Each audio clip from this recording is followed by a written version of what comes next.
விக்ரமாதித்தன் கதைகள். ஒவ்வொரு பதுமையும் சொல்லும் ஒரு நீதி கதை. அத்தியாயம் 42. 81. நீதி வாக்கியவல்லி பதுமை சொல்லிய 8 தேவ கன்னிகையரின் கதை.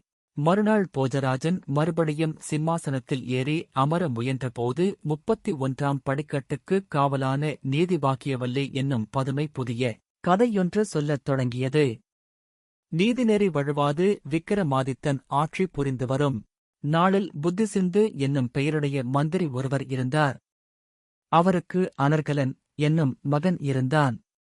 மற்ற இளைஞர்களைப் போல் அவனும் படிப்பிலே கவனத்தைச் செலுத்தாமல் சதா திரிவதும், அதிகமாக நெய் ஊற்றிக் கொண்டு விருந்து சாப்பிடுவதுமாக காலம் கழித்து வந்தான். ஒருநாள் புத்திசிந்து தன் குமாரனை அழைத்து, அனர்கலா, என் வயிற்றில் பிறந்து என்ன பிரயோசனம்? முரட்டுத்தனமுடையவனாகவே இருக்கிறாய். படிப்பிலே கவனம் செலுத்தவில்லை. பக்தியற்றவனாக முட்டாளாக இருக்கிறாய். குழந்தையற்ற மனிதனுடைய வீடு சூனியமானது. உற்றார் உறவினர் இல்லாத இடம் அத்துவான பிரதேசமே. முட்டாள்களின் இதயம் கயமையாகவே இருக்கும். எல்லா வகைகளிலும் ஈனம் என்பது ஏழ்மையே. இவ்விதம் சொல்லியிருக்கிறார்கள். உன்னால் எனக்கு பிரயோசனமே இல்லை. நற்குணமுள்ளவனுமின்றி அறிவுள்ளவனுமின்றி இருக்கும் பிள்ளையின் பிறப்பினால் என்ன பிரயோசனமிருக்கிறது? கன்று ஈனாததும் பால் கறக்காததுமான பசுவினால் என்ன பிரயோஜனம்?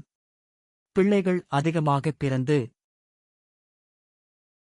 எண்ணிக்கையை அதிகரிப்பதனால் மட்டும் என்ன உபயோகம்?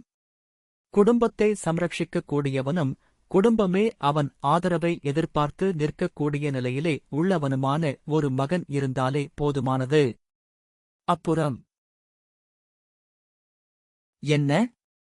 மகன் அறிவாளியாக இல்லாமல் அழகு, செல்வம், சக்தி உடையவனாக இருந்தாலும் அவன் பிறக்காமல் நல்லது. உரிய காலத்தில் தந்தை தாயுடன் கூடாமலே இருந்திருக்கலாம். அந்தப் பிள்ளை இறந்து பிறப்பது நல்லது. பிள்ளை அல்லாமல் பெண் பிறந்தால் மிகவும் நல்லது.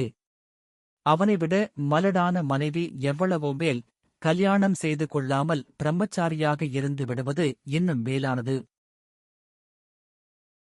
தகப்பனாரின் வார்த்தைகளைக் கேட்டு அனர்கலனுக்கு வைராக்கியம் ஏற்பட்டது. தன் வாழ்க்கையை வீணடித்து விட்டதாக வருந்தினான். மனோவியாகுலம் அவனுக்கு வெறுப்பைக் கொடுத்தது. ஆகவே அவன் தன் தேசத்தை விட்டு வெளிநாட்டுக்குச் சென்று விட்டான். வெளிநாட்டிலே ஆசாரியார் ஒருவரை தேடிக் கண்டுபிடித்து அவரிடம் சகல சாஸ்திரங்களையும் கற்றுணர்ந்தான். எல்லா சாஸ்திரங்களையும் கற்றுக்கொண்டதும் அனர்கலன்